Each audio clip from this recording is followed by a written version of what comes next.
शहरु रमज़ान अल्लज़ी उन्ज़िल फ़ीहिल क़ुरआन। मोहतरम उलमाए किराम, बुजुर्गों और दोस्तों, नौजवान साथियों, माँ और बहनों, प्यारे बच्चों, अल्लाह के फजलो करम से रमज़ान का बाबरकत महीना शुरू हो चुका है और अभी हम और आप पहली तरावीह से फारिग हुए हैं। मस्जिद क़ुबा की इंतज़ामिया की तरफ से तरावीह के बाद का ये दर्स मुझे आपके सामने पेश करने की सआदत नसीब हो रही है। कोशिश ये रहेगी कि बहुत तवील और लंबी गुफ्तगू ना हो और आधा घंटा 35 मिनट के दर्स में हम रोज़ाना एक पारे की कुछ सिलेक्टेड आयतों को, कुछ मुंतखब आयतों को समझने की कोशिश करेंगे, क्योंकि एक पारे को पूरा समझना इतने मुख्तसर वक्त में मुमकिन नहीं है। तो हम कुछ सिलेक्टेड आयतों को सामने रखेंगे और उनकी रोशनी में हम कुरान करीम को समझने की कोशिश करेंगे। अल्लाह ताला हम सबको इसकी तौफीक अता फरमाए। मेरे भाइयों, कुरान करीम अल्लाह का कलाम है और इस किताब की अजमत के लिए यही काफी है कि ये इंसान का कलाम नहीं है, ये बशर का कलाम नहीं है, अल्लाह का कलाम। और ये किताब इसी माह मुबारक में रमजान में उतारी गई। और जब अल्लाह ताला ने कुरान करीम के दूसरे पारे में रमजान का जिक्र किया तो इस किताब का इंट्रोडक्शन करते हुए अल्लाह ने फरमाया, शहरु रमज़ान अल्लज़ी उन्ज़िल फ़ीहिल क़ुरआन हुदल लिन्नास, कि रमजान के महीने में कुरान उतारा गया जो कि हिदायत है लोगों की। ये सारी इंसानियत के लिए ये कुरान हिदायत है, सही रास्ता दिखा। कुरान करीम को 30 पारों में बांटा गया है और सूरतों के एतबार से कुरान करीम में 114 सूरत हैं। कुरान की सबसे पहली सूरत सूरतुल फातिहा है, जो हम में से तकरीबन सबको याद है। सूरतुल फातिहा ये कुरान की सबसे अजीम सूरत है। अल्लाह के प्यारे नबी सल्लल्लाहु अलैहि वसल्लम ने इस सूरत को कुरान की सबसे अजीम सूरत, the greatest chapter of the Quran, कुरान की सबसे अजीम सूरत करार। सूरह फातिहा में सिर्फ 7 आयत हैं। सूरह फातिहा को अल्लाह के नबी ने उम्मुल किताब भी कहा है। के माने होता है माँ, पूरे कुरान की माँ, यानी पूरे कुरान की समरी है, पूरे कुरान का खुलासा है सूरतुल फातिहा। सूरह फातिहा एक दुआ है। सूरह फातिहा एक ऐसी दुआ है जो हम हर नमाज की हर रकात में बार बार इस दुआ को मांगते हैं। क्या है इसके अंदर ऐसी खास बात? आइए सूरतुल फातिहा के माना पर गौर करते हैं। बिस्मिल्लाहिर्रहमानिर्रहीम। ये सूरह फातिहा के शुरू में हम बिस्मिल्लाहिर्रहमानिर्रहीम पढ़ते हैं। ये कुरान की हर सूरत के शुरू में सिवाय सूरह तौबा के बिस्मिल्लाहिर्रहमानिर्रहीम लिखा है। इसके माना होते हैं अल्लाह के नाम से मैं पढ़ रहा हूँ, मैं शुरू कर रहा हूँ, जो कि बहुत मेहरबान इंतहाई रहम वाला है। अल्हम्दुलिल्लाहि रब्बिल आलमीन अर्रहमानिर रहीम मालिकी यौमिद्दीन। ये सूरह फातिहा का आगाज हो रहा है। तमाम तारीफें उस अल्लाह के लिए हैं जो सारी कायनात का, सारे जहानों का रब है, पालने वाला है, सारी कायनात का पैदा करने वाला, चलाने वाला, इंतजाम करने वाला, तदबीर करने वाला वही अल्लाह है। अर्रहमानिर रहीम, जो बहुत मेहरबान है, बहुत ज्यादा रहम वाला है। यहाँ अल्लाह ताला ने रहम के लिए 2 सिफतें इस्तेमाल की, रहमान और रहीम। रहमान के अंदर एक जनरल मफहूम शामिल, अल्लाह सबके लिए रहमान है, लेकिन रहीम जो है ये खास रहम के लिए आता है। उलमा ने लिखा है कि रहमान की जो सिफत है, सिफत रहम, वो सबके लिए है, और रहीम जो है ये मोमिनों के साथ अल्लाह का जो रहम करम का मामला है उसकी तरफ इशारा है। अर्रहमान रहीम, जो बहुत मेहरबान है, बहुत रहम वाला है। जब अल्लाह ताला के रहम का तज़किरा किया गया तो इस बात का अंदेशा हुआ कि कहीं बंदे अल्लाह की रहमत की इतनी ज्यादा उम्मीद न लगा ले कि अल्लाह के अजाब से बेखौफ हो जाए।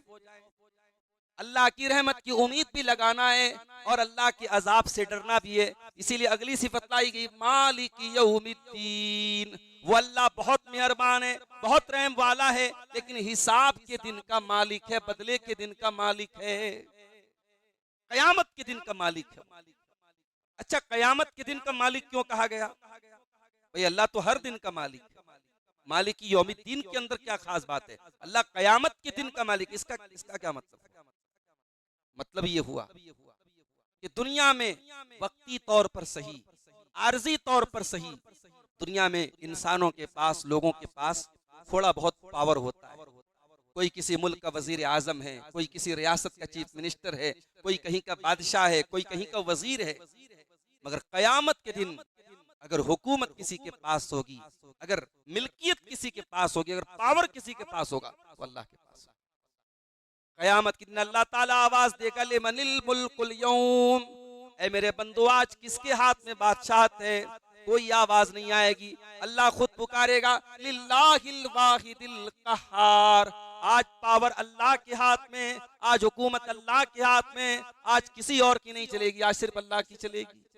मालिक यौमिद्दीन, वो कयामत के दिन का, हिसाब के दिन का मालिक। अब ये तीन अल्लाह ताला की सिफतें बयान की गई, अल्लाह की हम्द व सना की गई, अल्लाह की तारीफ की गई।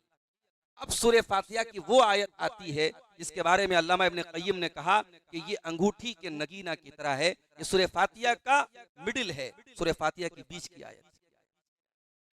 इय्याका नअबुदु व इय्याका नस्तईन, ऐ अल्लाह हम तेरी ही इबादत करते हैं और तुझ ही से मदद मांगते हैं। पूरी तौहीद इस एक आयत के अंदर, हर किस्म के शिर्क का, गैरुल्लाह के सामने हाथ फैलाने का, गैरुल्लाह के सामने फरियाद करने का, जितने दलाइल दे दिए जाएं, तमाम बातिल दलाइल का एक ही जवाब है, इय्याका नअबुदु व इय्याका नस्तईन। जो मुसलमान ये आयत पढ़े और फिर किसी कब्र पे जाके सजदा करे तो अपने ईमान का जायजा ले। जो मुसलमान इय्याका नअबुदु व इय्याका नस्तईन पढ़े और उसके बच्चों के गले में तावीज और धागा हो, वो अपने ईमान की खैर मनाए।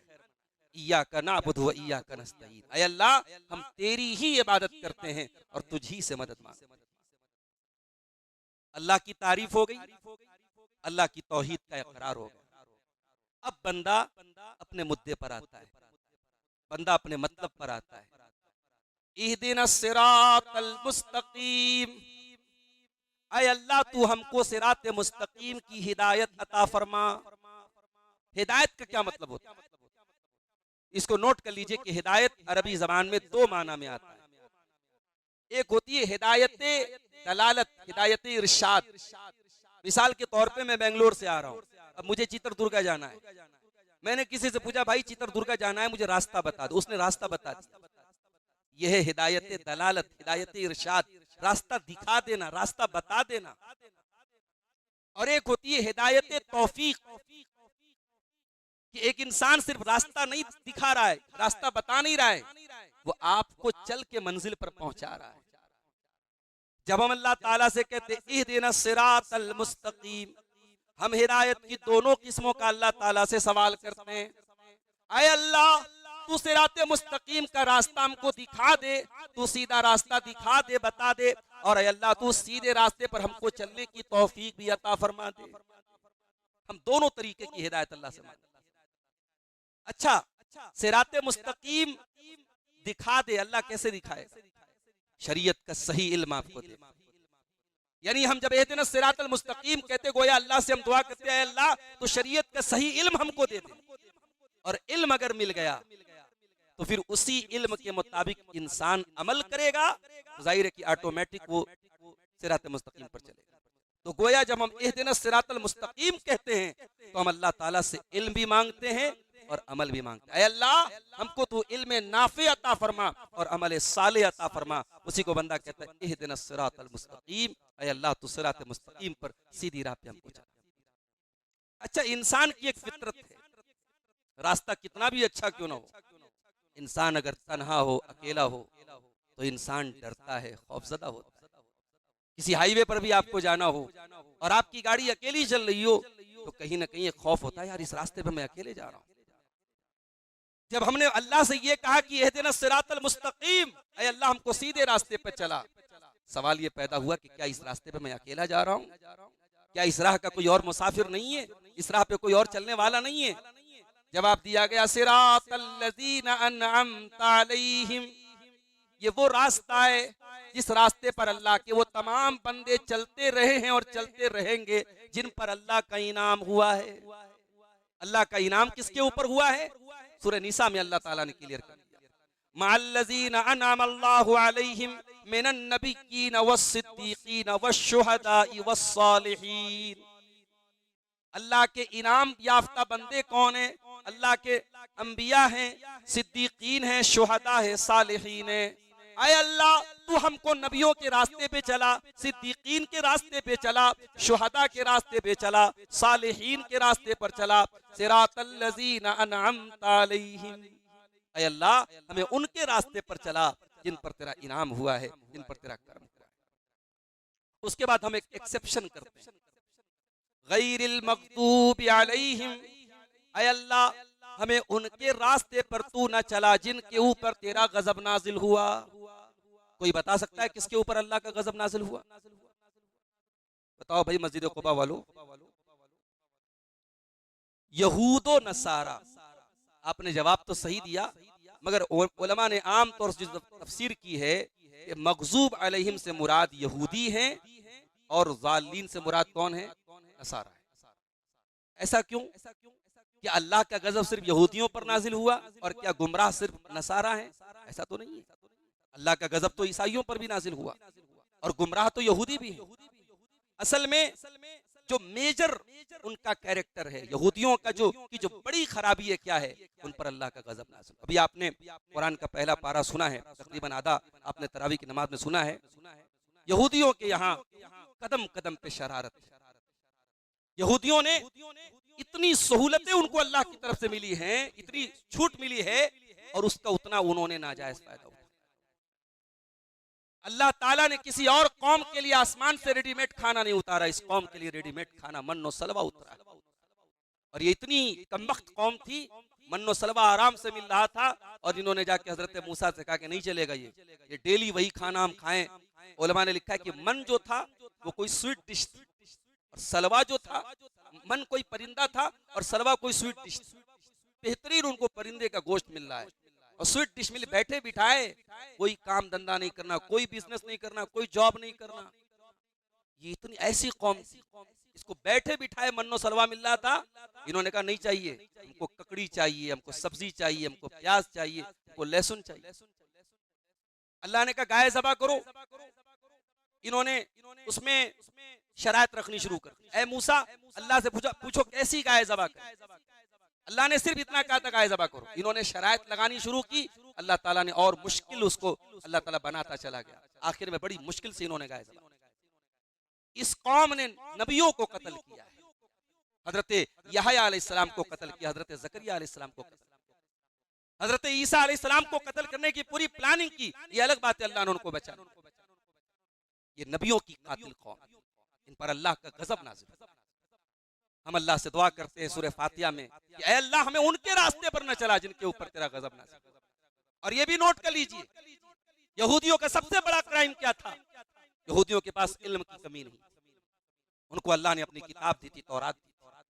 उनके पास बड़े बड़े उलमा थे, उनके पास इल्म था, अमल नहीं था। और ईसाइयों के अमल बहुत था। ईसाइयों के यहाँ रहबानियत थी। ईसाइयों के बड़े बड़े उनके जो आलिम थे दुनिया छोड़ के जंगलों में रहते थे, शादी नहीं करते थे, बच्चों से बीवी से दूर रहते थे। रहबानियत थी, अमल था, मगर ये इल्म अल्लाह की मर्जी के बगैर था, अल्लाह की शरीयत के खिलाफ था।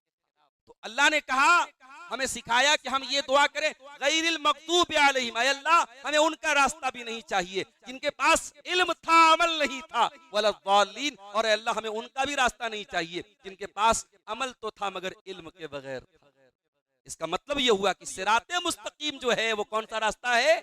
वो इल्म के साथ अमल वाला रास्ता है। उस रास्ते पर हम अल्लाह से चलने की दुआ करें। सूरह फातिहा ये हर नमाज में पढ़ना जरूरी है।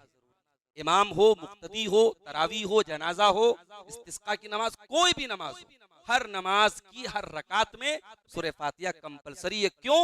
अल्लाह के प्यारे नबी ने फरमाया, ला सलात लिमन लम यक़रा बिफातिहतिल किताब, जिसने सूरह फातिहा नहीं पढ़ी उसकी नमाज नहीं होती। सूरह फातिहा के आखिर में हम आमीन बोलते हैं। जहरी नमाज अगर हम पढ़ रहे हैं मगरिब की, इशा की, फजर की, तो जोर से आमीन बोलेंगे, और बाकी सिरी नमाज में तो इसको आहिस्ता पढ़ते हैं। आमीन के माने होते हैं अल्लाह तू कबूल फरमा, चूंकि ये दुआ है, इसको पढ़ने के बाद हम अल्लाह से कबूलियत की दुआ करते हैं। उसके बाद कुरान की दूसरी सूरत शुरू होती है, सूरतुल बकरा। सूरह बकरा जो है, इसके शुरू में अल्लाह ताला ने फरमाया अलिफ लाम मीम। ये कुरान में इस तरीके के कई हुरूफ आपको मिलेंगे। कहीं अलिफ लाम मीम है, कहीं अलिफ लाम रा है, कहीं ताहा है, कहीं काफ है, कहीं साद है। इनको अलग अलग पढ़ा जाता है। इनका मतलब क्या है अल्लाह ज्यादा बेहतर जानता है। किसी सहाबी ने भी इसकी तफसीर बयान नहीं। ये भी देखो कुरान का कमाल देखो। और इससे ये साबित होता है कि कुरान के साथ साथ कुरान की तफसीर और कुरान की इंटरप्रिटेशन और कुरान की मीनिंग भी महफूज है। यानी अल्लाह के नबी को दुनिया से गए 1400 साल हो गए, कुरान को उतरे 1400 साल हो चुके हैं, मगर आज भी अलिफ लाम मीम का मतलब आप किसी आलिम से पूछेंगे, वो यही कहेगा अल्लाहु आलम बिमुरादिही, इसका माना अल्लाह जानता है। कोई अपने मन से इसका मतलब नहीं बताता। और ये इस बात की दलील है कि ये अल्लाह का कलाम है। इसके अंदर आज भी कुछ हुरूफ ऐसे हैं जिनकी मीनिंग हमें नहीं पता है। ज़ालिकल किताबु ला रैब फीहि हुदल लिल मुत्तकीन, इस किताब में कोई शक की गुंजाइश नहीं, ये हिदायत है मुत्तकियों के लिए। मुत्तकी कौन लोग हैं? अल्लज़ीना युमिनूना बिल गैब, जो गैब के ऊपर ईमान रखते हैं। गैब का मतलब जो हमारे सेंस के बाहर हो, हमें नजर ना आता हो, हमें महसूस ना होता हो। जन्नत को तो हमने नहीं देखा, जहन्नम को हमने नहीं देखा, कब्र में अजाब हो रहा है हमने कभी नहीं देखा, लेकिन हम ईमान रखते हैं। और गैब ही के ऊपर ईमान रखने से अल्लाह ताला का ईमान का पता चलता है। देख करके कोई ईमान ले आया, कौन सी कमाल की बात। कमाल की बात तो यही है कि गैब है, आपकी नजरों से ओझल है, मगर आप ईमान रखते हैं। अल्लज़ीना युमिनूना बिल गैब, मुत्तकी वो लोग हैं जो गैब के ऊपर ईमान रखते हैं। व युकीमूनस्सलाह, और नमाज कायम करते हैं। पूरे कुरान में अल्लाह ने नमाज पढ़ने वालों की तारीफ नहीं की, आप जाके देख लीजिए। नमाज कायम करने वालों की तारीफ। और नमाज कौन कायम करता है? जो नमाज पढ़ने के लिए रमजान के चाँद का इंतजार नहीं करता। अरे हम तो इतने सख्त दिल हैं कि कल चाँद नजर नहीं आया तो ऐशा की नमाज में हम झांकने नहीं आए। हम इस इंतजार में थे कि रमजान का चाँद नजर आए तब हम मस्जिद में जाएं। हमारी नमाज की पाबंदी रमजान के चाँद का इंतजार कर दिए। बात कड़वी है मगर सच है मेरे प्यारे साथियों, हम नमाज पढ़ते जरूर हैं, नमाज कायम नहीं करते। 40 मिनट की तरावी आज हमें भारी गुजरती है। हमारे वो नौजवान जिनसे आप किसी सिनेमा की लाइन में खड़ा कर दें, 1 घंटा खड़े हो जाएंगे, उनको अगर आप 10 मिनट की 2 रकात तरावी में खड़ा कर दें, बेचारे दो रकात पढ़ने के बाद उनको रेस्ट चाहिए, आराम चाहिए, वो पीछे जाएंगे। ये आज हमारा हाल है। नमाज हम पढ़ते हैं, हमारा जहन कहीं है, दिमाग कहीं है। न नमाज में खुशू है, न खुजू है, न कंसंट्रेशन है, न नमाज में हम जो पढ़ते हैं उसका मतलब हम जानते हैं। अगर आप सर्वे कर ले, पूछ लें, मर्दों से पूछ लें, औरतों से पूछ लें, भाई आप दुआए सना पढ़ते अल्लाहुम्मा बाइद बैनी, उसका मतलब कितने लोगों को मालूम? अभी आपने वितर पढ़ी, दुआए कुनूत पढ़ी आपने, उस दुआए कुनूत का मतलब कितने लोग जानते? मैं तो समझता हूं कि पहले सबसे पहला काम इस रमजान में हम ये करें कि हम नमाज में पढ़ी जाने वाली दुआओं को जो है हम उसको समझें। इंशाअल्लाह फजर के दर्स में या असर के दर्स में हम इस सिलसिले को चलाएंगे कि जो नमाज की पढ़े जाने वाली दुआएं हैं उनको पहले एक्सप्लेन करें कि कम से कम हम जो पढ़ते हैं नमाज में उसको तो जाने हम क्या पढ़ते हैं। कितनी प्यारी दुआएं हैं नमाज के अंदर जो पढ़ी जाती है। तो नमाज कायम करो मेरे प्यारे साथी, पाबंदी के साथ नमाज को ऐसे कायम करो कि अगर एक टाइम की नमाज भी छूटे तो लगे कि हाँ कुछ मिस हो गया, कुछ छूट गया। फरमाया कि अल्लाह के मुत्तकी बंदे नमाज कायम करते हैं। वमिम्मा रज़क़नाहुम युनफिकून, और हमने जो रोजी दी है उसमें से वो अल्लाह की राह में खर्च करते हैं। वल्लज़ीना युमिनूना बिमा उनज़िला इलैका वमा उनज़िला मिन क़ब्लिक, और ए नबी वो कुरान के ऊपर भी ईमान रखते हैं और कुरान से पहले उतरने वाली किताबों के ऊपर भी ईमान रखते हैं। व बिल आखिरति हुम यूक़िनून, और आखिरत के ऊपर यकीन रखते हैं। उलाइका अला हुदम मिर रब्बिहिम व उलाइका हुमुल मुफ़लिहून, यही वो लोग हैं जो हिदायत पर हैं। आप नमाज पढ़े बगैर हिदायत पर नहीं हो सकते, आप गैब के ऊपर ईमान लाए बगैर हिदायत पर नहीं आ सकते। अल्लाह ने आपको रोजी दी है और वो रोजी आप अल्लाह की राह में खर्च नहीं करते, आप हिदायत पर नहीं हो सकते। अगर आप आखिरत के बारे में डाउट है, दिल में शक है, यकीन नहीं है, तो आप हिदायत पर अगर आना है तो ये 5 कैरेक्टर्स, ये 5 सिफतें हमारे अंदर होनी चाहिए। पहली, ईमान बिल गैब। दूसरी, नमाज कायम करना। तीसरे, कुरान पर ईमान रखना। तीसरे, अल्लाह की राह में खर्च करना। चौथे, कुरान पर और दीगर आसमानी किताबों पर ईमान रखना। और 5वीं चीज, आखिरत पर यकीन रखना। उसके बाद मेरे प्यारे साथी और आगे बढ़िए। कुरान का पहला पारा हमने खोला है, सूरह बकरा खोली। अल्लाह ताला ने मुनाफिकों का जिक्र किया। फी कुलूबिहिम मरदुन फज़ादहुमुल्लाहु मरदा, इन मुनाफिकों के दिल में निफाक की बीमारी है। ये इनके दिल में इस्लाम की दुश्मनी है, नबी की दुश्मनी है। जब इनके दिल में इस्लाम की बीमारी, ईमान निफाक की बीमारी है, तो अल्लाह ने इनकी बीमारी को और बढ़ा दिया। आप अपने आप को जैसा ढालेंगे अल्लाह वैसा बना देगा। अगर आप अपने दिल को बीमार बनाएंगे, दिल में ईमान को कमजोर करेंगे, अल्लाह की मोहब्बत को कमजोर करेंगे, ऑटोमेटिक आपके दिल से ईमान निकलता चला जाएगा। इंसान सबसे पहले अपने दिल को टटोले मेरे प्यारे साथ। अल्लाह ने मुनाफिकों का जिक्र किया तो पहले उनके दिल का जिक्र। आज अफसोस की बात कि आज हमारी माएं बहनें, हमारे नौजवान चेहरे पर बहुत मेहनत करते हैं, कपड़े पर बहुत मेहनत करते हैं। मैं अभी आ रहा था, बेंगलोर एयरपोर्ट पर बैठा था, फ्लाइट पे जब मैं बैठा, मेरे सामने आगे वाली फ्लाइट सीट पर एक नौजवान बैठा था। देखा उसने मोबाइल पर एक परफ्यूम का ऑर्डर किया, मेरे सामने उसने ऑर्डर किया 6,000 रुपए का परफ्यूम। भाई अच्छा खासा हो, इसका मतलब वो पैसे वाला था, तब तो वो ऑर्डर कर रहा था। 6,000 का उसने मेरी आंखों के सामने परफ्यूम का ऑर्डर किया। हमारा नौजवान अपनी खुशबू पर, अपने कपड़े पर, अपने ड्रेसिंग सेंस पर कितना खर्च कर रहा है, जबकि असल मसला तो दिल का है मेरे प्यारे। आप कितने खुशबूदार हैं, आप कितने बेहतरीन ड्रेसिंग सेंस वाले हैं, आप कितने स्मार्ट और हैंडसम हैं, अल्लाह ताला क्या मैटर नहीं करता है। इसी सूरह बकरा में आगे अल्लाह ताला ने यहूदियों का जिक्र किया कि ए यहूदियों, तुमने अल्लाह को इतना नाराज किया, इतना नाराज किया। सुम्मा कसत कुलूबुकुम मिन बादि ज़ालिका, तुम्हारे दिल पाप करते करते, अल्लाह को नाराज करते करते तुम्हारे दिल कठोर हो चुके हैं, कठोर हो गए तुम्हारे दिल। फहिया कल हिजारती औ अशद्दु क़स्वा, तुम्हारे दिल तो पत्थरों से भी ज्यादा कठोर हो गए। व इन्न मिनल हिजारति लमा यतफज्जरु मिनहुल अनहार, अरे पत्थर तो कुछ ऐसे भी होते हैं कि पत्थर के अंदर से नहरें जारी होने लगती हैं। व इन्न मिनहा लमा यशक्ककु फयखरुजु मिनहुल मा, पत्थर तो कुछ ऐसे भी होते हैं कि पत्थर से रिस रिस करके पानी निकलने लगता है। व इन्न मिनहा लमा यहबितु मिन खशियतिल्लाह, और पत्थर तो ऐसे भी होते हैं जो अल्लाह के खौफ से गिर जाते हैं। ऐ इंसान, तेरा दिल तो पत्थर से भी ज्यादा कठोर हो चुका है। एक दौर था, एक दोस्त अपने दोस्त को स्टेशन पहुंचाने जाता था, रोने लगता था। दिल नर्म थे, लोग अपने दोस्तों को, अपने यारों को, अपने अजीजों को कहीं रुखसत करने जाते तो रोने लगते थे। अब तो जनाजा में जाते हैं, मिट्टी दे के चले आते हैं और हंसते रहते हैं, कहा लगाते रहते हैं, क्योंकि दिल कठोर हो चुका है मेरे साथियों। दिल पर मेहनत करो। सूरह बकरा की स्टार्टिंग में अल्लाह ताला ने मुनाफिकों का जिक्र किया कि उनके दिल बीमार थे, इसलिए अल्लाह ने उनकी बीमारी को और। उसके बाद अल्लाह ताला ने एक चैलेंज का जिक्र किया कि कुरान एक चैलेंज है। व इन कुंतुम फी रैबिम मिम्मा नज़्ज़लना अला अब्दिना, ऐ लोगो, अगर तुम्हें कोई डाउट है, शक है इस किताब के बारे में, जो किताब हमने अपने बंदे पर उतारी। या बंदा क्यों कहा अल्लाह ने, नबी क्यों नहीं कहा, रसूल क्यों नहीं कहा, बंदा क्यों कहा? बंदा इसलिए कहा ताकि दुनिया जान ले कि मोहम्मदुर रसूलुल्लाह एक बशर हैं, अल्लाह के बंदे हैं, लेकिन ये कलाम बंदे का कलाम नहीं, ये कलाम मोहम्मद के रब का कलाम है सल्लल्लाहु अलैहि वसल्लम, ये अल्लाह का कलाम है। इसलिए बंदा कहा ताकि दुनिया जान ले कि नबी तो बशर हैं, मगर कुरान किसी बशर का कलाम नहीं है। ऐ लोगों, अगर इस किताब में कोई शक है, व इन कुंतुम फी रैबिम मिम्मा नज़्ज़लना अला अब्दिना, अगर इस किताब के बारे में कोई शक है जो अपने बंदे पर हमने उतारी है, फ़अतू बिसूरतिम मिन मिस्लिही, तो कुरान के जैसी एक सूरत ले आओ, इन कुंतुम सादिकीन, अगर तुम सच्चे हो। ये कुरान किसको चैलेंज दे रहा है?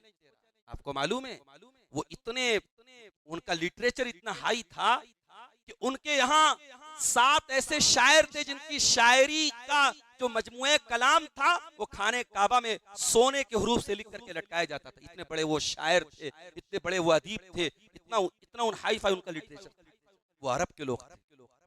ये किताब उनको चैलेंज दे रही है, ऐ दुनिया के सबसे क्लासिकल लिटरेचर वालों, ऐ दुनिया के सबसे आला अदब वालों, जिन्हें अपनी जबान पर नाज है, अपने लिटरेचर पर नाज है, अपने अदब पर नाज है, इस किताब की कोई एक आयत उसकी तुम कॉपी करके दिखा दो।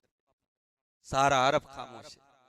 इस दौर के कुछ बेवकूफ जो है, अभी एक ईसाई मिशनरियों ने एक नकली कुरान छापा था, खास तौर से अरब की कई कंट्रीज में उसको बांटा गया था, अल फुरकानुल हक के नाम से, कुवैत वगैरह में बहुत बांटा गया। ये ईसाई मिशनरियों ने बाकायदा कुरान का एक डुप्लीकेट कॉपी, जिसमें ईसाइयत को उन्होंने प्रमोट किया था और ये दिखाने की कोशिश की थी कि हम कुरान के चैलेंज का जवाब दे रहे हैं। भाई आप दावा कर दे कि हम कुरान का जवाब दावा करने से थोड़ी होता है। कुरान के अंदर जो बलागत है, जो फसाहत है, जो बात करने का अंदाज है, आप उसकी कॉपी नहीं कर सकते।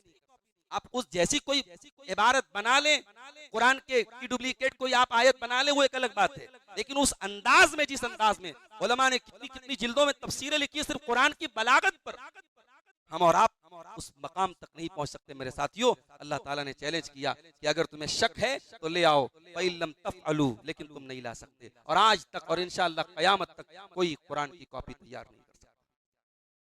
उसके बाद अल्लाह ताला ने आदम अलैहिस्सलाम का वाक़या बयान किया।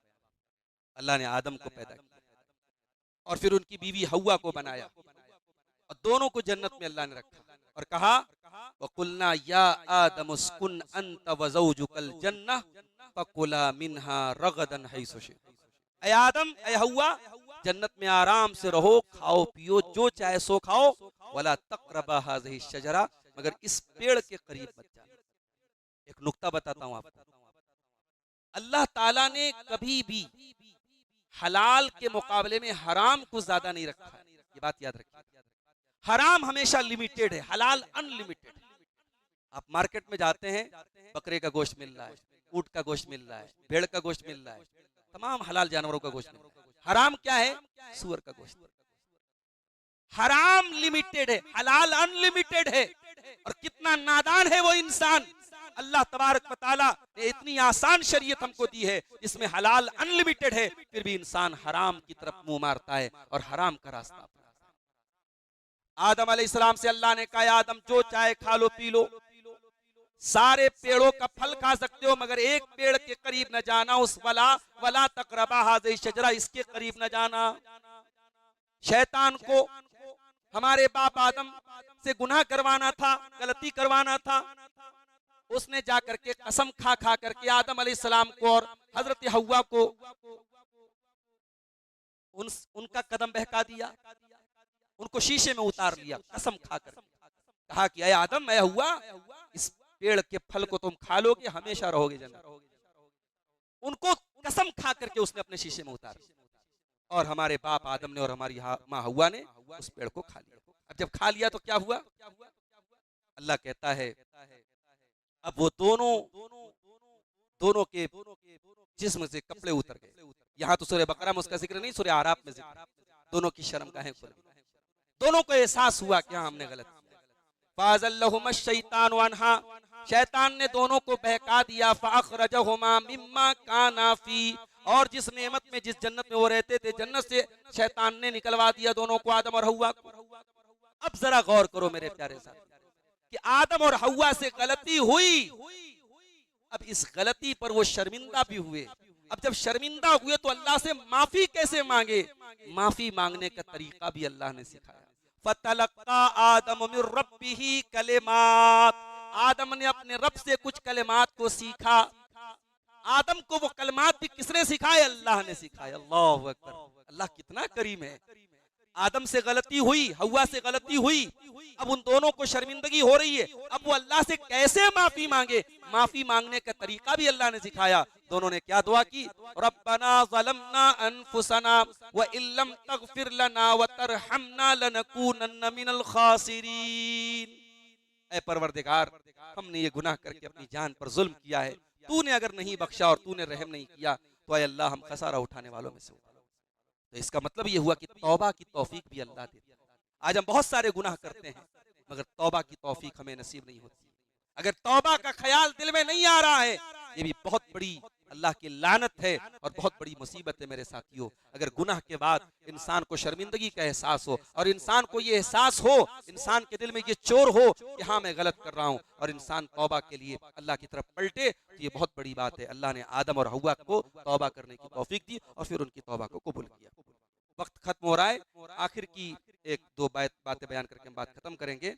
इसी सूरह बकरा में आगे अल्लाह ताला ने जिक्र किया कि दो चीजें ऐसी होती हैं जो हमारे काम आती हैं, वस्तईनु बिस्सब्रि वस्सलाह व इन्नहा लकबीरतुन इल्ला अलल खाशिईन। सब्र और नमाज से अल्लाह की मदद तलब करो। जिंदगी में जितनी भी मुसीबतें आए, दो चीजों को लाजिम पकड़ लो। आप सबसे कहता हूँ, माओ बहनों से भी कहता हूँ, एक सब्र को लाजिम रखो। अपने आप को सब्र का आदी बनाओ। जिंदगी में जितनी बड़ी भी क्राइसिस आ जाए, मुसीबत आ जाए, सब्र का दामन मत छोड़। कभी जबान से कोई ऐसी बात ना निकालना जो अल्लाह को नाराज करे। और कभी आपको लगे कि मेरे ऊपर बहुत बड़ी मुसीबत आ गई है, तो इसी दुनिया में नजर उठा के देख लेना, आपसे ज्यादा मुसीबतों में दुनिया में लोग रहते हैं।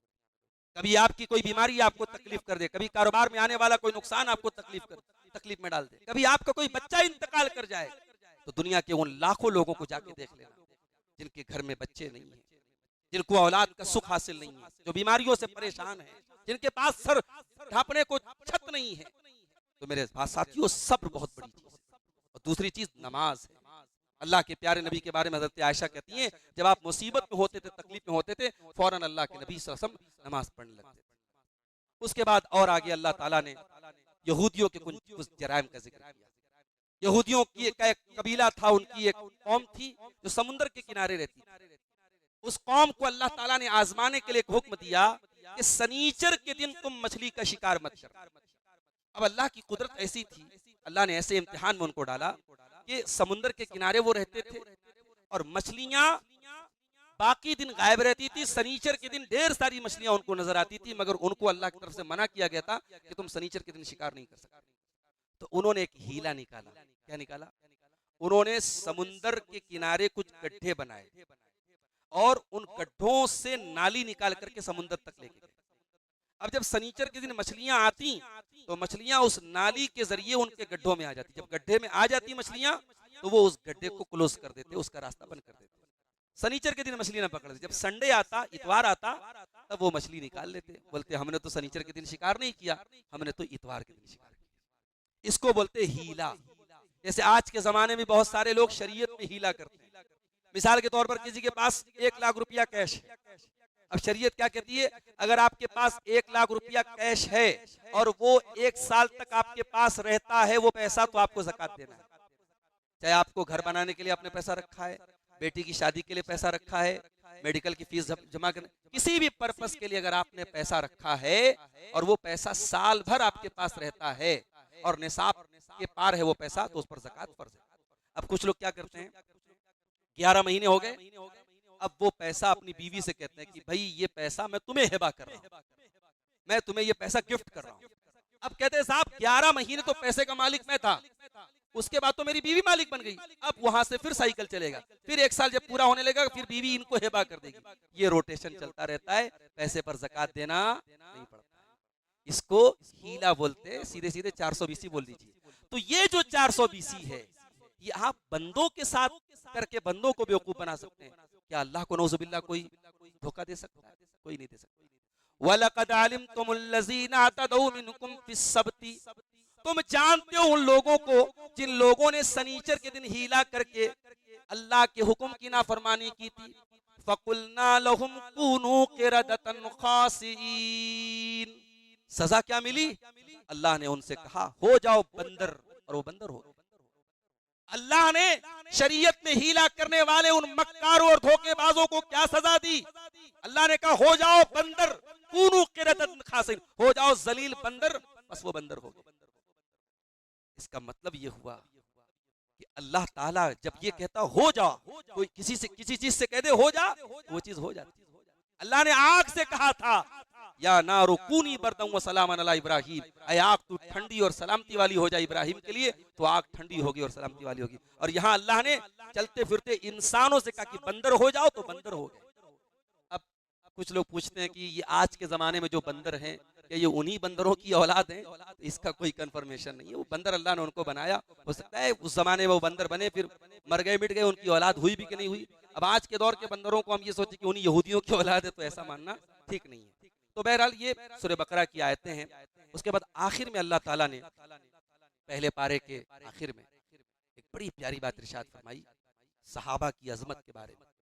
और ये बात कम से कम हमारे नौजवानों को ये बात बहुत अच्छे तरीके से समझने की चीज है। अल्लाह ने फरमाया फ़इन आमनू बिमिस्लि मा आमनतुम बिही फ़क़द इह्तदौ, कि ऐ लोगों जब तुम मेरे नबी के सहाबा के जैसा ईमान लाओगे तब तुम हिदायत पाओगे।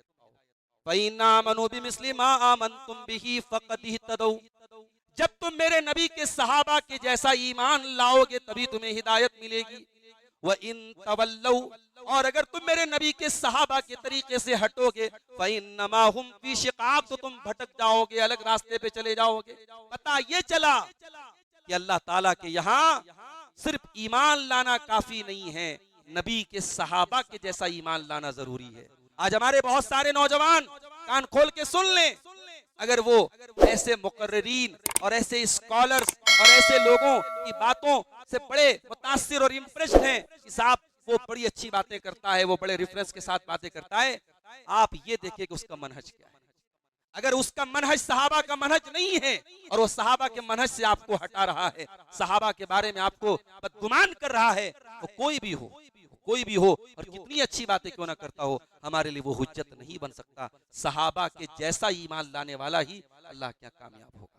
और सूरह बकरा के आखिर में अल्लाह ताला ने, पहले पारे के आखिर में अल्लाह ताला ने एक बात ये कही, तिल्का उम्मतुन कद खलत लहा मा कसबत वलकुम मा कसबतुम वला तुसअलूना अम्मा कानू यामलून। अल्लाह ने कहा कि ये पहले की उम्मतें गुजर गई, उन्होंने जो अमल किया वो पाएंगी और तुम जो अमल करोगे तुम पाओगे। इससे ये मालूम हुआ कि हमसे पहले के जो लोग गुजर गए, हमें उनके बारे में बहुत ज्यादा नुक्ताचीनी नहीं करनी चाहिए। और शरीयत का एक आम कायदा है, मरे हुए लोगों के बारे में कभी भी जबान से ऐब वाली बात नहीं निकालनी चाहिए। ला तसुब्बुल अमवात, अल्लाह के प्यारे रसूल की हदीस है, मुर्दों को बुरा भला मत कहो, फ़इन्नहुम क़द अफ़दौ इला मा क़द्दमू, उन्होंने जो काम किया वो करके अल्लाह के पास चले गए। तो हमें पहले के लोगों के बातों को लेकर के हम उस पर बैठ करके उन पर एतराज करें, ये ज़ेब नहीं देते। और खास तौर से जो इस उम्मत के असलाफ थे, सहाबा थे, ताबईन थे, वो इंसान ही थे, बशर थे, मगर बेहतरीन लोग थे मेरे साथ। हम और आप उनके सामने कुछ नहीं है। सहाबे किराम इस उम्मत के सबसे बेहतरीन लोग थे। उन्होंने अगर उनसे कुछ खताएं भी हुई, उनकी आपस में कुछ जंगें भी हुई, कुछ इख्तलाफात भी हुए, हमें कोई हक नहीं पहुंचता कि सहाबा के इख्तलाफ को बुनियाद बना के हम किसी सहाबी पर कीचड़ उछालें, हम किसी सहाबी को बुरा भला। वो इंसान थे, वो बशर थे, उनके साथ भी इंसानी तकाजे थे। कभी उनका आपस में इख्तलाफ हुआ है, वो अल्लाह को जवाब देंगे। हमें और आपको सहाबे किराम का तरीका अपनाना है, उनका मनहज अपनाना है, उनसे नबी की मोहब्बत सीखनी है, उनसे इस्लाम पर अमल कैसे किया जाए ये सीखना है। ये चंद बातें पहले पारे की तफसीर के ताल्लुक से आपके सामने रखी गई। इंशाअल्लाह ये सिलसिला इसी तरीके से चलता रहेगा और एक मुख्तसर से वक्त में हम कुरान करीम के हर पारे की चंद आयतों की तफसीर आपके सामने पेश करेंगे। अल्लाह से दुआ है रब्बुल आलमीन हम सबको जिस तरीके से उसने इस माह मुबारक के शुरू में आज पहली तरावी में इकट्ठा किया है, अल्लाह ताला इस महीने के आखिर तक हमें मस्जिद के साथ जुड़ने की तौफीक अता फरमाए। अल्लाह हमें इखलास के साथ तरावी की नमाज को पढ़ने की तौफीक अता फरमाए। अल्लाह रब्बुल आलमीन हमें कुरान करीम के साथ अपना ताल्लुक जोड़ने की तौफीक अता फरमाए। रब्बुल आलमीन हमें कुरान को समझने की और कुरान पर अमल करने की तौफीक अता फरमाए। अल्लाह हमारी नौजवान नस्ल को हर किस्म की बुराइयों से अल्लाह महफूज रखे। रब्बुल आलमीन अपने बख्शिश वाले बंदों में, मग़फ़िरत वाले बंदों में हमें भी शामिल फरमा दे। अल्लाह के नबी फरमाते हैं कि रमज़ान की हर रात में अल्लाह अपने कुछ बंदों को जहन्नम की आग से आज़ाद करता है। अल्लाह उन खुश नसीब बंदों में हमें भी शामिल फरमा दे। रब्बुल आलमीन हमें ईमान के साथ और अज्र व सवाब की नीयत के साथ रोज़ा रखने की, तरावी पढ़ने की और तमाम इबादतों को करने की तौफीक अता फरमाए। आमीन व आखिर दावाना अल्हम्दुलिल्लाहि रब्बिल आलमीन। अस्सलामु अलैकुम व रहमतुल्लाहि व बरकातुहू। मौलाना अब्दुल गफ्फार सल्फी के बयानात सुनने के लिए मौलाना के इस ऑफिशियल चैनल को सब्सक्राइब करें।